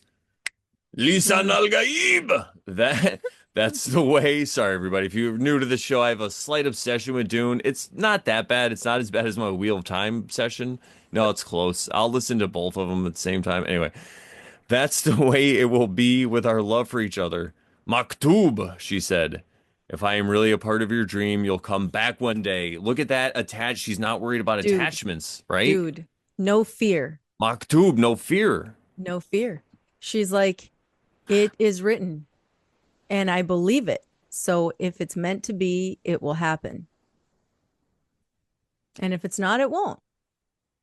Yeah, and to give a little, everybody, I was in the United States Marine Corps. I did 4 years active duty from the year of our Lord 1994 to the year of our Lord 1998. I was on active duty at the whim of the United States government. If they say jump, I had to say how high, but I did make fun of them a lot, and it was fun, and I was mostly a comedian. Anyway, I want to give some commentary here because if you're thinking of joining the military or you're in the military, or whatever view you have, just remember that the desert people, this is how they think, right?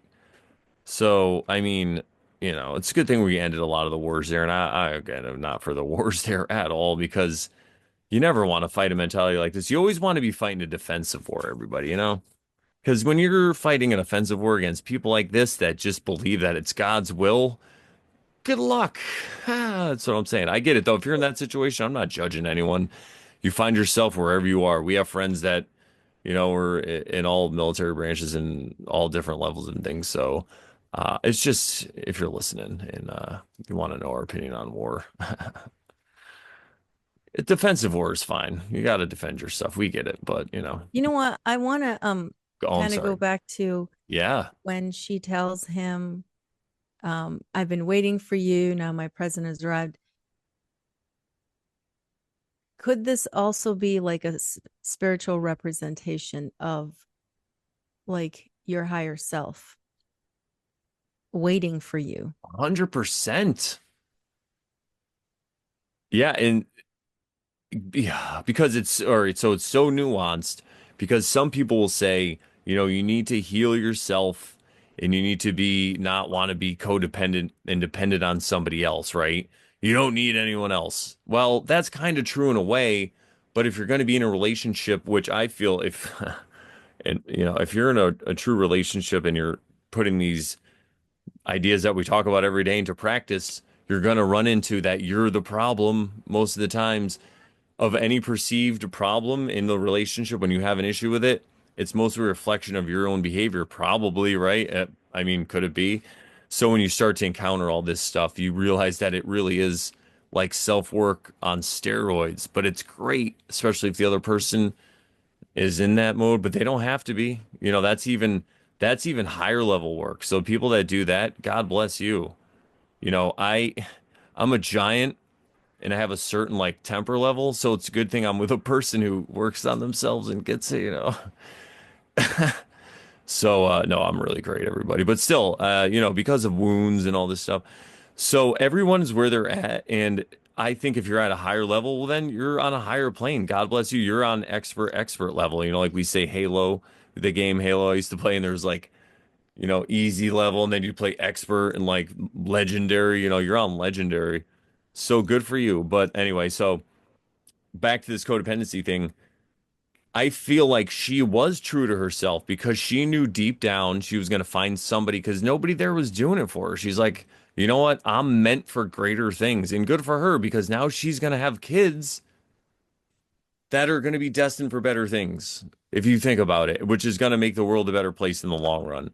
And it's all because she's following her legend. So because she was true to herself, she acted despite this fear she had of being an old maid in the desert and and so she met the person that she attracted to herself.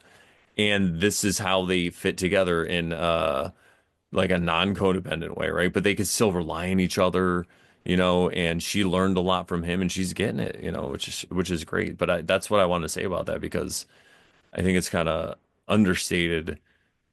And that's something I was had to think about a lot too about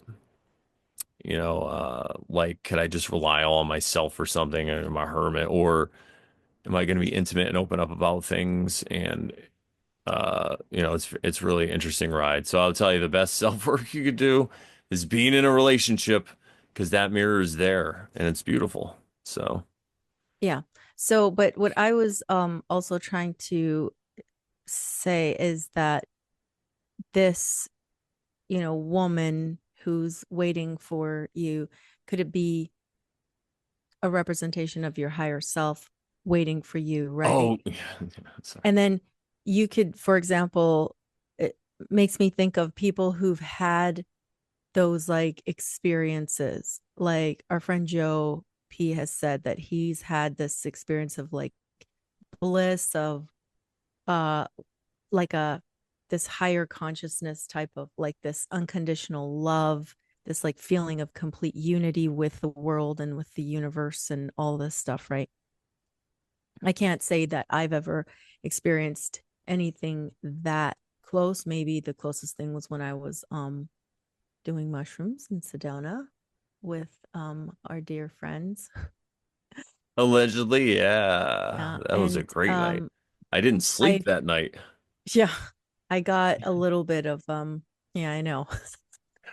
I hung out in the snow. We were That was like one of roaming the the top 10. halls all night. Sorry, go ahead. Yes. And also I did remember why I went on that rant and tangent. I was gonna tie it back to what you said, but finish what you're saying. Yes, go ahead. Sorry about the higher Okay. self thing. That's where I was going, but I got lost. Yeah. That's okay. Um so people will have this like moment, right, of like this is what it is like. This is what reality really is. It's unity, it's complete unity, unconditional love.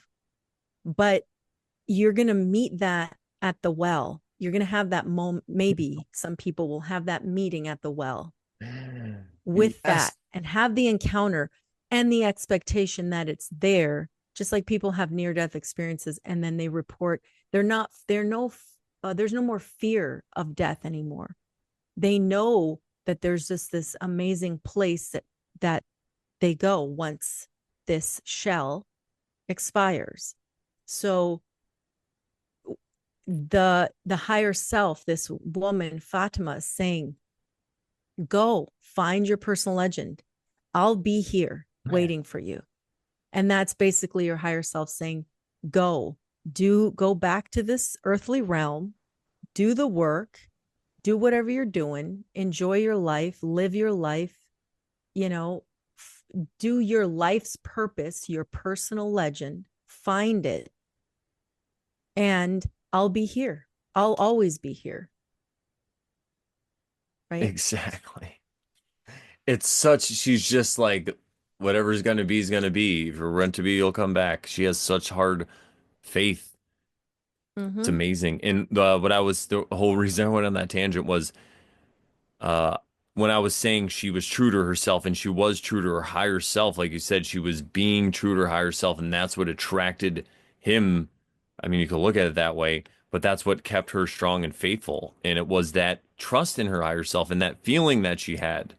And the same thing with the shepherd boy, that to not return to that other woman and to take a chance over in Africa and see what happens.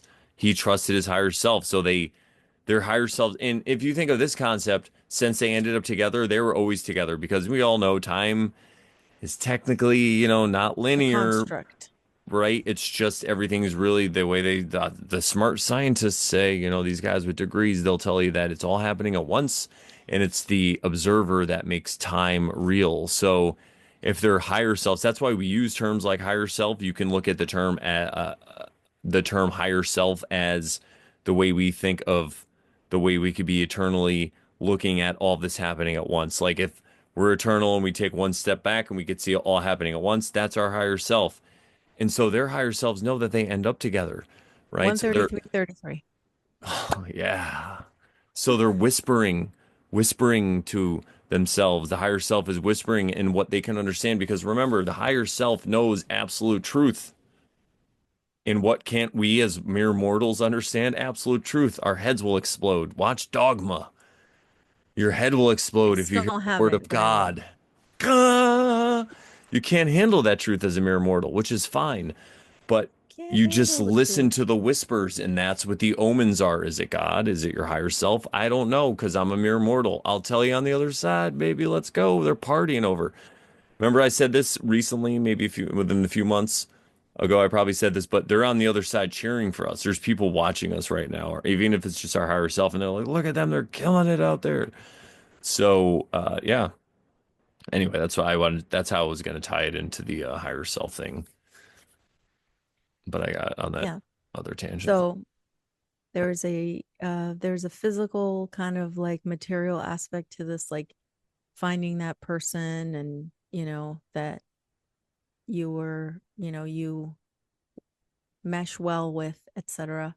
But there's also maybe a spiritual aspect and view of this. And I use the word spiritual just like because I don't know what else to use, but like this other aspect, the non-material aspect, to see that um, God, your higher self, the universe, or the guides, however you want to see this, however you want to view it, they're all waiting for you on the other side of this life, right?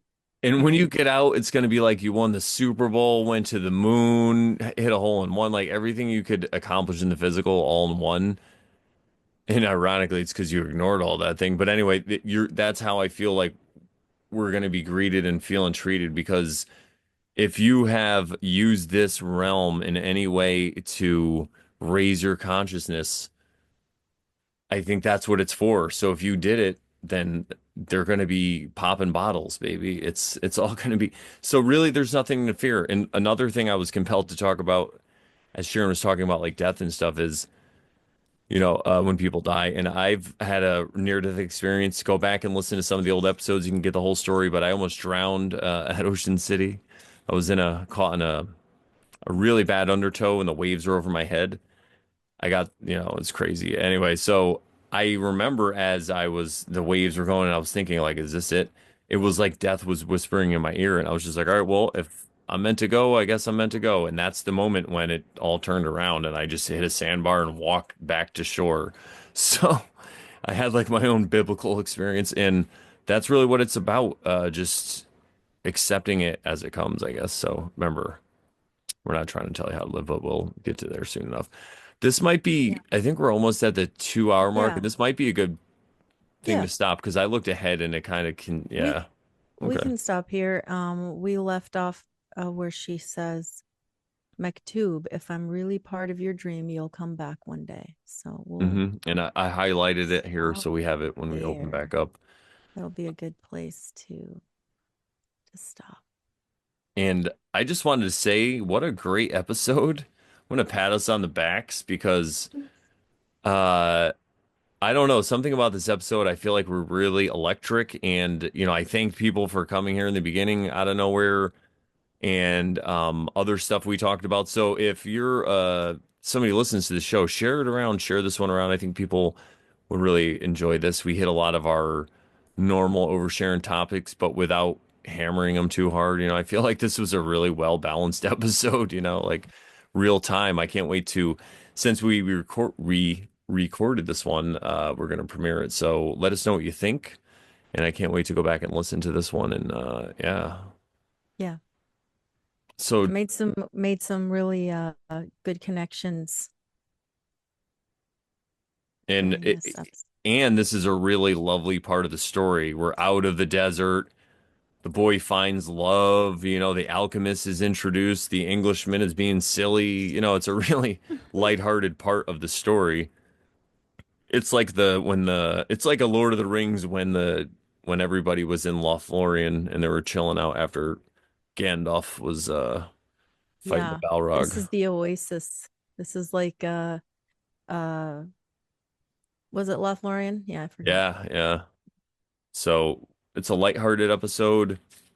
We were covering light topics. We had a good time. So yeah, share it around, everybody. Check it out. And shout out to the chat. Thank you guys for sticking here all the way to the end. We love you. That's why our average view duration is so high. It's usually between like 25 to 30 minutes for a 2 hour episode, which has to be pretty crazy because if people are just clicking and going off, then a lot of people have to be sticking around for it to be that high. So you know what? We might not have the most views, but we have the best viewers. That's what we tell. It's quality here over quantity at the Oversharon Show, and we're very grateful.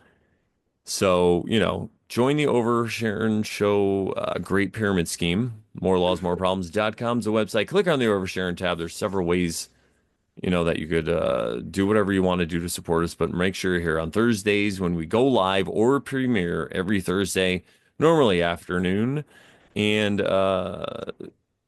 hang out and participate or just listen because your attention is really the most valuable currency in this realm. That's what Sharon and I believe anyway. So if we believe that, then if you give us your attention, it's really going to supercharge us. So You add to the egregore. you add to the egregore, you're adding to those parades in the future with the giant floats of my head. Lord To the Great Notnarb Pyramid said, be Scheme. easy on yourself. It's okay to watch TV if you don't identify with the main character. Just view it as art. Why you have to identify with everyone? Just view it as a piece of art. Those guys didn't really die on the screen. There's no trauma. All right. It's not real. It ain't real. Wow, yeah, this really was a fun episode. I always feel better after I podcast, but a lot of times I'll feel like a little drained, but today I feel like more energized and I feel like it goes with that theme of working. And so I feel like this was my work today, but in a good way, because I really feel like every exchange that I've been doing lately for the currency we call cash or money, every one I've been doing is one that has been bringing joy or helping people. So I feel like I'm riding a wave and then I bring it here to you guys. You're welcome. And of course, Sharon brings her lovely energy. So, we're a goddamn American treasure, everybody. So make sure you hit that. We just want you to hit the thumbs up button. That's all we want. Just for one thumbs up a day, you could support my ego. No, I'm just kidding. One thumbs up a week. For one thumbs up a week, you could support this frail. No, my ego is not frail. Look at You guys. could support the Great Pyramid Scheme. You could support the Great Pyramid Scheme for just one thumbs up a week.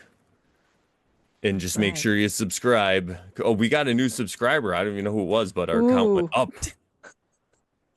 What are we at? Down one to 806 or what? Something like that. We're in between the eight. We're in the eights for a long. We went up to 888, didn't we, at one point? Because I think we I celebrated that. That's funny. I It's don't been a even long remember. fall since 888. It's so funny that we don't even care. Yeah, no, we don't care, everybody, because Oh man. we really do have the best listeners. That's part of why we It's do called this. we're whittling out, you know, the dross and the you know, The flopsum and the jetsam. Yeah, definitely. We're we're like a keeping the pressure quality. cooker. We're getting Yeah. the diamonds out of the coal, you know. Yeah. See? You guys seen Superman, you get it, right? When he crushes the. All right. Well, thank you guys again so much for hanging out this week. I'm so grateful. It really is. It's an amazing to be like I'm like a minor celebrity, like a M list, but it's fine. I'm not. I say I'm trying to say it in a way that doesn't seem like I'm self-deprecating, you know.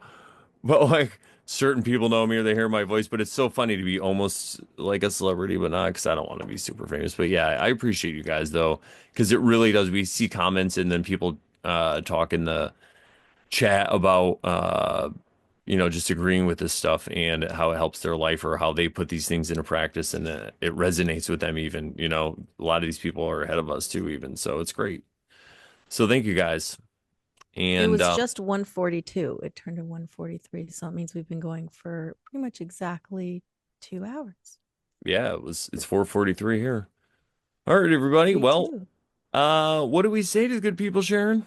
That once you start over Sharon, Then you totally stop over Karen. that's right. And remember, everybody, despite everything we just said for the last 2 hours, we're not trying to tell you how to live. We just know that the answer to the universe, life, and everything is 42. And we just ended around 142. So, you know, Yeah, and it was 4:43 here in 43 seconds. All right, we got to go because these numbers are great. All right, guys, everybody have a great weekend. Ciao. And until next week, keep over sharing. Peace.